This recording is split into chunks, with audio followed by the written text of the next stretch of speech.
Hello and welcome back to All Elite Spotlight. This is TNT, host of your show today, and we're just going to go over the upcoming Dynamite this Wednesday, live from Sacramento, California. Looks like we've got a big show lined up. Most of all, the main event, or what I would imagine the main event to be, would be Kenny Omega versus Swerve Strickland.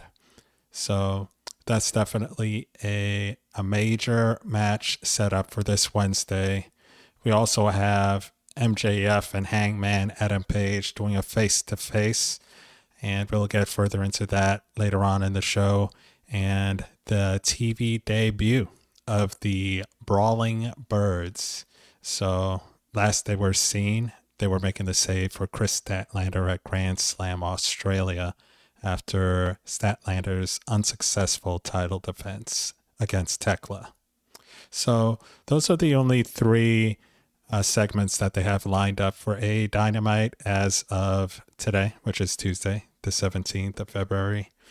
Now, on the actual promo card, they do feature Tony Storm and the Young Bucks, so maybe we'll get an appearance from them as well.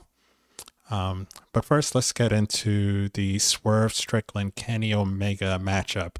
Hell of a match. Can't wait to see that one. I'm sure it's going to be everything you'd imagine it to be, and then some, or at least that's what we hope. So the build-up has been pretty darn good, I would say.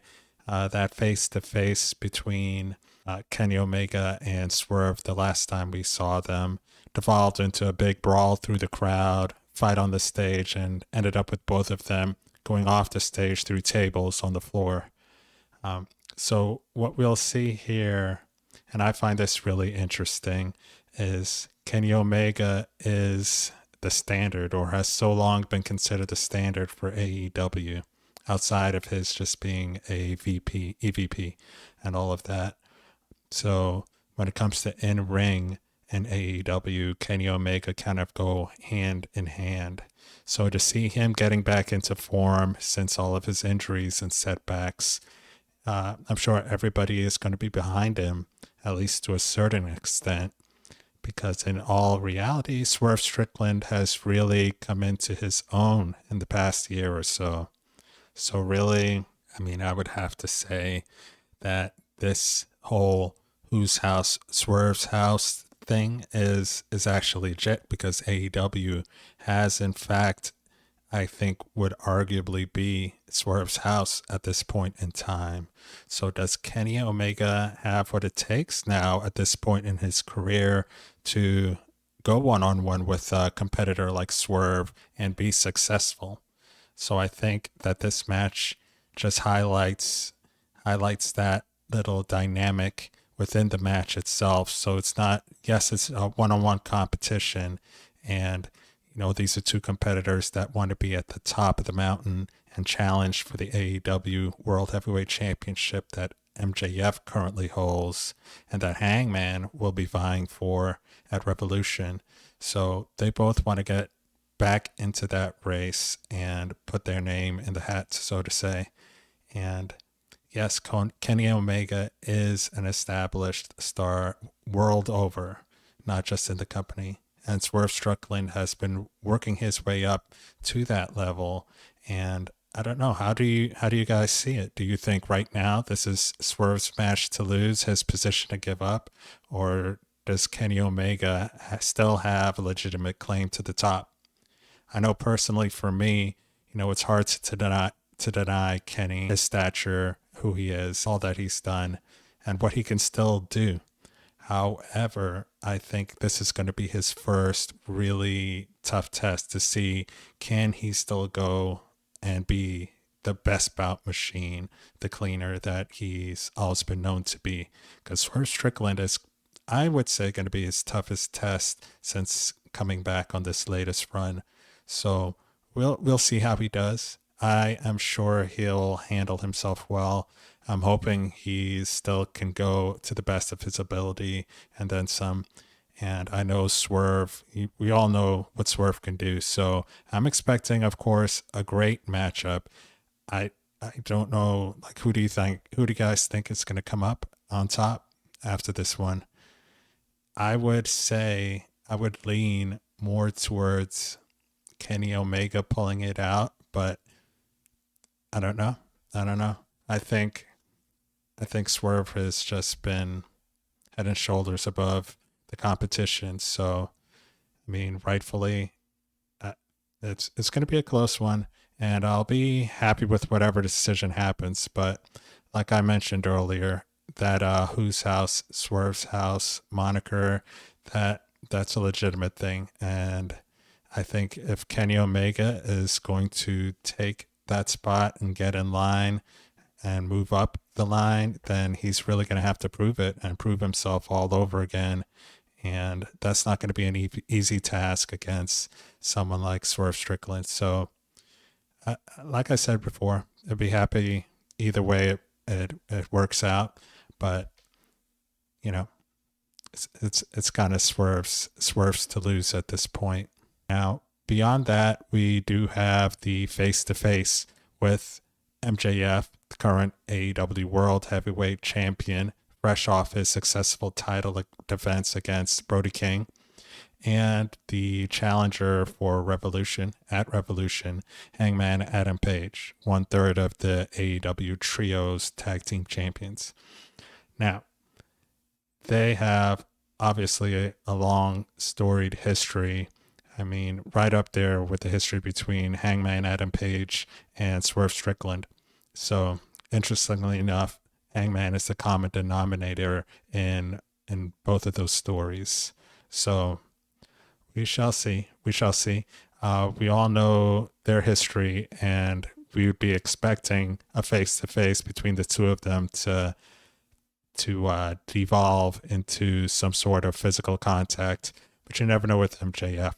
He is the master of the bait and switch. So being, playing that cowardly role, ducking out from a fight, and then sneak attacking afterwards. So wouldn't be surprised to see that. Also wouldn't be surprised if they just actually somehow keep it without physicality. But I wouldn't bet on that necessarily.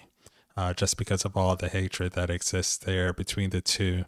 MJF always criticizing him, trying to mock Adam Page by calling him the main character, and in a mocking way, of course, sarcastic way, and all the other just disrespectful ways he tends to refer to Hangman. But we'll see. I think it kind of seems early for Hangman to be in a position to win back his title. And I'm personally happy, that he's getting back that rematch, so to speak, although it's not really a rematch because he had to earn the opportunity for the title at Revolution. So I think, of course, going to be another great match in their chapter, but I just don't see MJF dropping the title anytime soon. So Hangman, he'll have his opportunity, and I'm sure he'll give it hit his all, and it'll be a great match. But at the end of the day, I think that MJF is going to start backing up all that he puts out there, and he's going to go ahead and put on another lengthy title run. And I wouldn't be surprised if it eclipses his former run, which is already the longest AEW title run that we've had in the company. So with that being said, obviously looking forward to the face-to-face, see what other layers they add to the story, where they take it from here in the time that they have between now and the pay-per-view. So just another item to look forward to. And then the final segment that they have advertised for this Dynamite is the TV debut of the Brawling Birds. So interesting team. I'm glad to see. I've always been a fan of Jamie Hayter, so it's good to see that she has found a path since she's, had her run-ins and her attempts at the AEW Women's World Title and fallen short. So it's good to see that she's not just going to fall off the face of the earth as a singles competitor, that they found a teammate for her and that they can start doing some things together. And the women's tag division, is not gonna be hurt by having another qualified team in there, and they're definitely a qualified team. And so we'll see where it goes from there. The last we saw them, they were, as I mentioned earlier, they were making the save for Chris Statlander at Grand Slam Australia after she lost to Tekla and was getting beat down by the Triangle of Madness there with Julia Hart and Sky Blue. So that is definitely something to look forward to see where their story goes. Are they going to be directly dealing with Chris Statlander and helping her out, being her backup against that trio? We're going to have like a trio face off for the beginning of the Brawling Birds. I mean, I don't expect that to be. That's obviously not going to be the match that we have on Dynamite. They're probably going to be going up against some local tag team. But I would imagine that after the match, there would be some sort of interaction, something going on backstage to where they continue that story with Chris Statlander and the Triangle of Madness. And we'll see where they fit in with the actual tag team division there on the women's side, because I imagine we still have the Babes of Wrath going to be dealing with Megabad, Megan Bain and Penelope Ford, and now Lena Cross thrown in there as well. So we'd imagine, so now that Chris Statlander has ties to the tag team champions, and now that they may be facing a trio, is she going to be available to help with them? I imagine she's going to have her eyes still set on the women's world title, and that way the Brawling Birds will actually be her backup there. And who knows if that causes a rift between Statlander and the Babes of Wrath in the future. So there's some interesting directions to where these storylines can work out in regards to the Babes of Wrath, Statlander, Brawling Birds, which consists of Jamie Hayter and Alex Windsor, and the Triangle of Madness, Mega Bad, Lena Cross. I like what they've been doing, and I like the options that they have. So, super excited to see where they go and what they'll do as they get closer and closer to Revolution.